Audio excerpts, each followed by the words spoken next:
If you have never heard of the 1983 animated film, The Dragon That Wasn't, or Was He? You are far from alone. This was the Netherlands' first animated feature-length film, sitting at roughly 82 minutes long, and other than a light VHS release in America, this film has barely seen the light of day. Well, at least in terms of the US. I'll be super honest, I have no clue what the Netherlands are airing on their TV stations. But seriously, I used to watch this movie all the time as a tiny kid. I have spent decades trying to find just the name of this movie because having grown up watching it on some bootleg video recording that my dad got for me, searching the internet for keywords like Ollie the Bear, Kit Kat the Cat, and Green Dragon don't return a ton of helpful results. Similarly, I've been searching for an equally long time to find a color live-action short about a sentient Christmas tree that gets chopped down, then loves being adorned with lights and ornaments, and then gets set the frick on fire at the end while it calls out in agony. But alas, that short seems to be lost in time. However, The Dragon That Wasn't, or Was He, is very findable once you discover the name. So let's get into more detail about this foreign animated film from the 80s.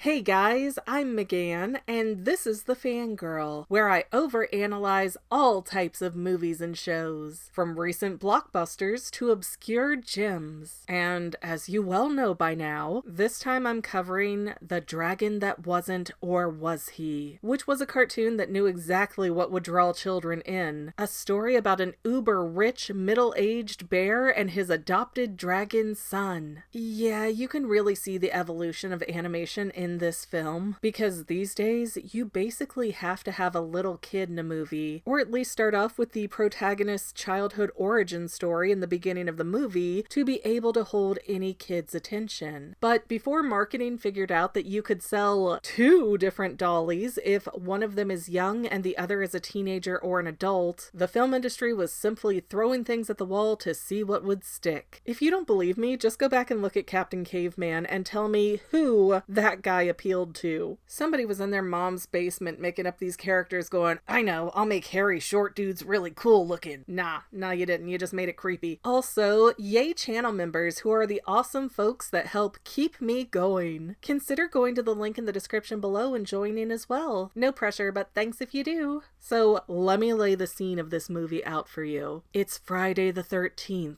and Oliver, the castle-owning bear, is mocking his butler servant man guy, Yost, for being afraid of dragons during a storm. As we are all very culturally aware, dragons cause storms. So good old Ollie, proving that money is stronger than fear, reads an incantation from a book, which results in what appear to be dragon footprints just appearing outside of his home. Stranger still is when Yost fetches Kit Kat, and she discovers a round, green, spotted egg, which Ollie, for no given reason, immediately dismisses as a beach ball. I get it's round and all, but come on. It has a whole dragon in it. It's gotta be pretty heavy, right? Now, Ollie is extremely dismissive of the dragon notion, and he calls Miss Fluff to offer her the quote, beach ball as a gift to lure her to his party the next night. But the beach ball egg gets other plans as it starts following Ollie around and then hatches into a green dragon that reminds me of Denver the Last Dinosaur. And baby Draco thinks that Ollie is his papa. So Ollie names the dragon Dexter, while also refusing to even acknowledge that it's a dragon, even to the point of being offended when someone else calls Dexter a dragon. And everyone in Ollie's circle is just like, huh, cool, whatever, we'll just go with it. And I just have to say, Ollie here strikes me as a streaker, because he's walking around with his robe shirt thing open like he's proudly flashing the world. And it's just him. Kit Kat is fully unclothed, okay, sure, but Yost and most of the other characters are completely dressed. And Ollie has an unbuttoned dress shirt like he's showing off his bits. And in hindsight, with how close Kit Kat lived to Ollie's castle, I'm kind of wondering wondering if he's the lord of a nudist colony, because Ollie seems completely removed from the townfolk otherwise. Anyways, because dragons specifically hate baths, and according to this titleless mystery book that everyone in the film refers to, getting a dragon upset or overly excited results in their spikes turning red and their form rapidly changing from a cute little baby guy into a gym bro dragon. But it's okay, he'll change himself back like a werewolf when he hears his daddy calling for him. Oh, how rambunctious. Meanwhile, the B plot of the movie involves Waddles, the duck goose guy here, being hired as a waiter at Castle Ob, which I assume stands for something like Oliver Brown Bear, even though the English dub never specifies. And Waddles decides to subcontract some work to these two crook circus owners who are actually coming in to steal whatever they can from the rich guests. Then the C plot is all of the townsfolk hearing the news that Ollie has a flippin' dragon, and everybody's just so excited and clamoring to see the creature for themselves. So while Ollie's at his party, the dragon is going around hoarding treasures that he's finding around the house until he gets agitated by the robbers doing the exact same thing. So Dexter grows himself to giant proportions and terrorizes all of the Richies, all while a reporter is hiding under the table jotting down notes. But Ollie sees his tiny dragon as a giant monster, and he's just like, oh no, wherever did this big dragon come from? As if he's totally oblivious to the idea of a mother dragon coming to seek out her missing child. I mean, that's not the case, but how do you not assume that? How does your brain just try to absolve you of your accountability for taking a dragon? Oh wow, even in the 80s, the rich were like this. And you know what? At one point, Ollie is driving around town in a convertible while covering his nose like the poor folk have a stench. What? But the two thieving conmen from the party decide to convince Dexter to work with them to rob people because his daddy will like it. Even though the dragon was already stealing from Papa Ollie, and he seems to be extremely motivated by riches, so we don't really need the convoluted idea that Dexter is trying to please his father. However, once Ollie shows up to the bank robbery to scold Dexter,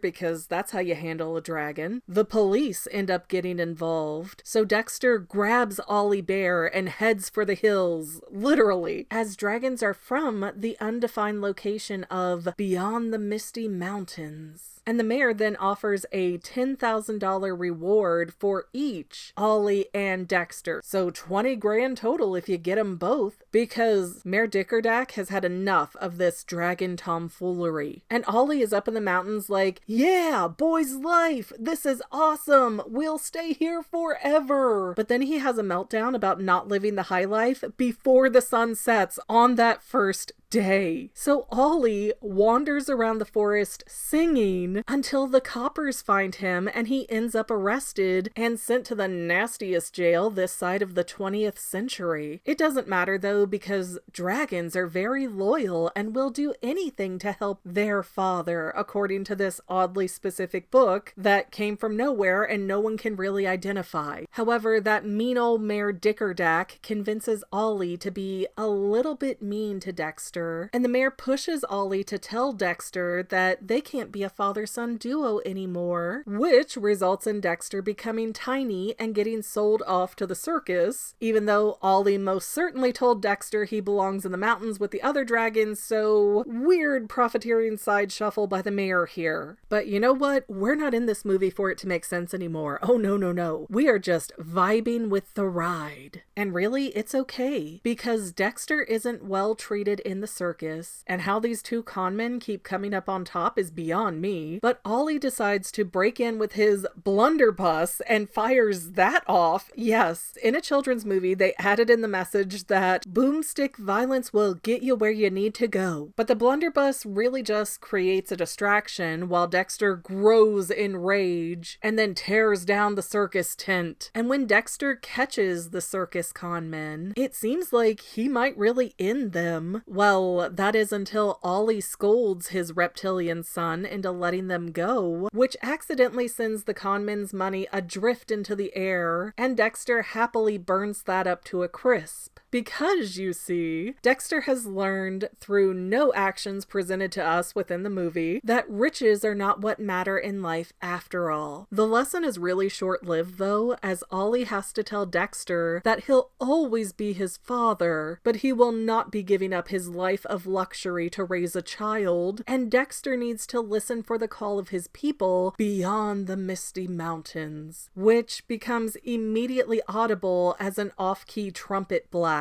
So broken-hearted Dexter stops crying and takes off excitedly into the scenery as the mayor, who's been influenced by Kit Kat, drives up in his car saying that he's going to spin the story so that he and Ollie got rid of that pesky dragon and now they can both be heroes. So no more jail time for Oliver Bear. Finally, we have a scene of Ollie hosting a fancy dinner, claiming that it was Yost's book that conjured up the dragons, but it's okay because the book is gone now. And we see Yost burning that book in the fireplace. But we can still hear Dexter give a call off in the distance while Waddles, for no imaginable reason, hops around outside with a butterfly net saying that he's going to go find Dexter because Waddles clearly doesn't realize that foul are tasty and good with ketchup, I guess. This movie is so full of bad dad puns and simplified humor that it's not the most entertaining thing for anybody that's going to be over the age of 8. And the music is weird. It kind of sounds like a boom chicka wow wow 80s soundtrack thing. It's bizarre. They also make some really odd random choices in the dialogue, like the argument between a rich bulldog and her police officer husband that feels like the start of the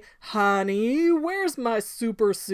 argument from The Incredibles. But still, this film really does have some off-kiltered charm to it, and I do have to give this movie a lot of respect for the nostalgia it brings me, and the fact that it's the Netherlands' first animated film, and you gotta start somewhere, right? Honestly, the plot itself is very mid, and it reminds me of the Grandma Bought the Wrong Movie movies that would rip off Disney films of the same name. However, the dragon that wasn't, or was he, is its own little thing, and there's nothing quite like it anywhere else. So if you get the chance, give it a watch. I might be overthinking it, but that's literally my job. Yay!